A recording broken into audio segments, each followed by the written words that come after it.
فرش التراب يضمني. دو سوالات ہیں آپ سے.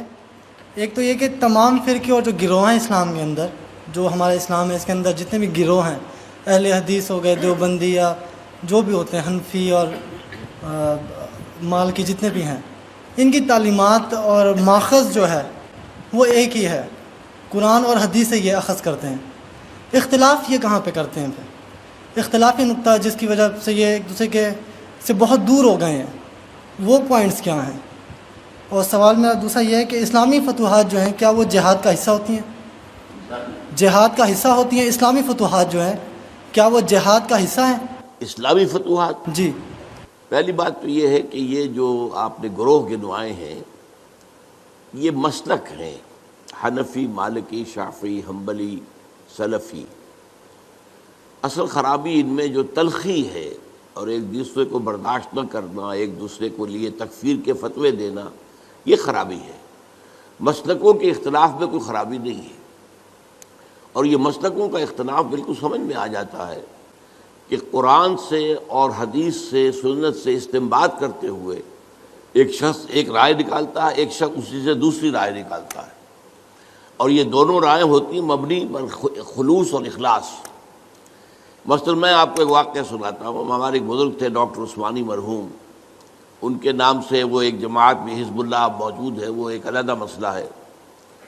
انہوں نے ایک دفعہ درس دیا اور اس میں نماز باجماعت کے التزام اور پابندی کے لیے زور دینے کے لیے انہوں نے وہ واقعہ بیان کیا کہ حضور صلی اللہ علیہ وسلم جب مرض وفات میں مبتلا تھے تو ظاہر بات ہے کہ چند نمازوں میں وہ مسجد نبوی میں نہیں آ سکے اپنی بیماری کی وجہ سے.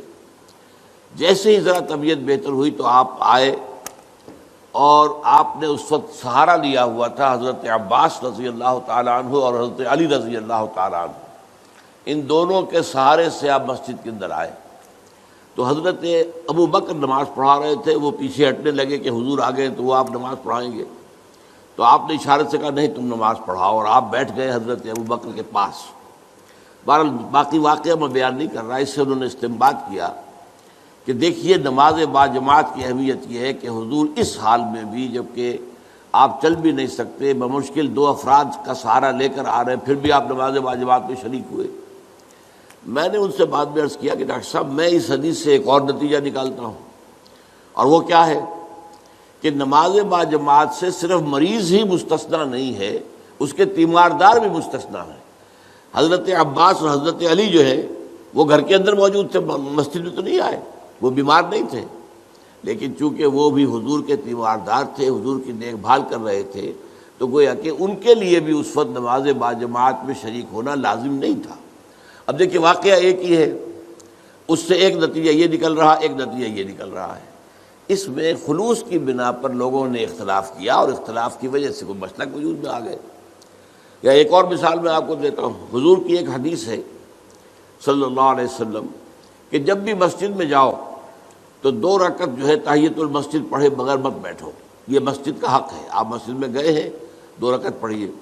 ایک طرف تو یہ حدیث ہے، ایک طرف یہ حدیث ہے کہ سورج کے نکلنے کے وقت جب تک سورج پوری طرح نکل نہ چکے کوئی سجدہ نہیں ہو سکتا. فجر کے بعد فجر کی نماز کے بعد سے لے کر سورج کے پوری طرح طلوع ہونے تک کوئی سجدہ جائز نہیں. اسی طرح عصر کی نماز کے بعد سے اور سورج کے غروب ہو جانے تک پوری طرح کوئی سجدہ جائز نہیں. اب کیا کریں؟ اب اگر ایک شخص عصر کے بعد مسجد میں آیا ہے، اب مسجد میں مغرب کی نماز میں ابھی 10 منٹ ہے، 15 منٹ ہے، کیا کرے؟ وہ کون سی حدیث پر عمل کرے؟ پہلی حدیث پر عمل کرے یا دوسری پر کرے؟ پہلی حدیث پر عمل کرتا ہے تو گویا کہ وہ ممنوع اوقات میں سجدہ کر رہا ہے، دوسری پر عمل کرتا ہے تو جو پہلی حدیث ہے اس پر عمل رہ گیا. اب اس میں لوگوں نے اصول بنایا ہے کہ جہاں کسی چیز سے روکا جائے وہ زیادہ قوی ہے بنسبت اس کے جس میں حکم دیا جائے. تو روکا جانے والا معاملہ یہ ہے کہ نماز مت پڑھو فجر کے بعد سے سورج کے پوری طرح طلوع ہو جانے تک، اور عصر کے بعد سے سورج کے پوری طرح غروب ہو جانے تک. اب اس میں اختلاف ہے، تو اختلافات جو ہیں وہ قطعاً کوئی غیر فطری بات نہیں ہے. ایک اور واقعہ ہوا حضور کے زمانے میں جب یہ جو غزوہ احزاب ہوا ہے تو جب جو کفار جو تھے جو باہر سے آئے تھے اور گھیرا ڈالے پڑے ہوئے تھے چلے گئے، تو اب حضور صلی اللہ علیہ وسلم اپنے ہتھیار اتار رہے تھے. حضرت جبرائیل آئے، آپ ہتھیار اتار رہے ہیں، ہم نے تو ابھی تک ہتھیار نہیں اتارے، بنو قریظہ کا معاملہ کرنا ہے ابھی. انہوں نے جو غداری کی اور عین جو ہے جنگ کے موقع کے اوپر عہد کی خلاف ورزی کی، انہیں سزا دینی ہے. چلیے حضور نے سب کو حکم دے دیا، اب کوئی مسلمان عصر کی نماز غالباً تھی نہ پڑھے جب تک کہ بنو قریظہ میں نہ پہنچ جائے، یعنی جلد از جلد بنو قریظہ کے علاقے میں پہنچ جائے. اب کچھ حضرات کا معاملہ ایسا ہوا کہ وہ ابھی راستے میں تھے، انہوں نے محسوس کیا کہ نماز جو ہے عصر کا، وہ تو اب عصر جو ہے وہ ہماری قضا ہو جائے گی، اب نکل رہا ہے، اب ہم وہاں پہنچ نہیں ابھی تک کیا کریں. کچھ نے کہا کہ نہیں صاحب کچھ بھی ہو، نماز قضا ہو یا نہ ہو. حضور نے کہا نماز مت پڑھو جب تک بنو قریظہ کے علاقے میں نہ پہنچ جاؤ، تو ہم تو نماز نہیں پڑھیں گے. کچھ لوگوں نے کہا نہیں یہ تو حضور نے اصل میں جلدی کرنے کے لیے تاکید کر کہا تھا، ورنہ مراد یہ نہیں تھی. انہوں نے نماز پڑھ لی. اب کچھ لوگوں نے نماز پڑھ لی، کچھ نے نہیں پڑھی. حضور کے سامنے جا کے بات رکھی گئی، حضور نے فرمایا دونوں نے صحیح کیا، یعنی دونوں نے استنباط کیا ہے اپنے اپنے اصول سے اور اپنی یعنی ایک عقلی صلاحیت کو برسر کار لاتے ہوئے، تو دونوں کا معاملہ ٹھیک ہے. اس اعتبار سے اختلافات سے زیادہ پریشان نہیں ہونا چاہیے. ان اختلافات کے اندر جو تلخی پیدا ہو گئی ہے وہ اس وجہ سے ہے کہ ہم نے ایک مذہبی پیشہ بنا لیا اپنے ہاں. اسلام میں کوئی مذہبی پیشہ نہیں ہے. ہر شخص نماز پڑھا سکتا ہے، ہر شخص جو ہے اپنی بچی یا بچے کا نکاح پڑھا سکتا ہے، ہر شخص اپنے والد یا والدہ کی نماز جنازہ پڑھا سکتا ہے، کسی مولوی کی ضرورت نہیں ہے. لیکن ہم چونکہ پڑھتے نہیں، دین ہم نے سیکھا نہیں، ہم نے دنیاوی علوم حاصل کیے ہیں، تو ہم نے ایک پیشہ بنا لیا. وہ پیشہ جو ہے، اور پیشے کے اندر ظاہر بات ہے کہ پھر آپ کو معلوم ہے کہ وہ تلخیاں پیدا ہو جاتی ہیں، جس کو آپ کہتے ہیں پروفیشنل جیلسیز. یہ پروفیشنل جیلسی از اے رول. تو اس وجہ سے زیادہ خرابی پیدا ہوئی ہے، ورنہ ان مسالک کے اندر کوئی خرابی نہیں ہے. یہ استنباط کے اختلافات ہیں اور خلوص کے ساتھ کیے گئے. اب فتوحات اصل میں دیکھنا یہ ہوگا کون کر رہا ہے، کس نیت سے کر رہا ہے. ایک فتوحات وہ ہیں جو خلافت راشدہ میں ہوئی ہیں. اب خلافت راشدہ میں تو جو خلفاء ہیں وہ کامل اسلام پر کاربند ہیں. وہ شہنشاہ تو نہیں ہیں، بادشاہ نہیں ہیں، انہوں نے محل نہیں بنائے ہیں، انہوں نے عیاشیاں نہیں کی ہیں.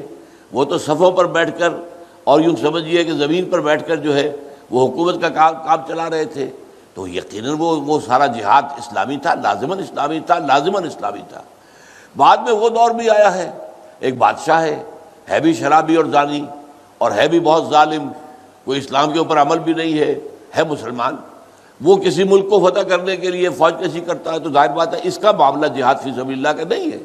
یہ تو در حقیقت اپنی حکومت کو بڑھانے کے لیے وہ توسیع کے لیے کوشش کر رہا ہے.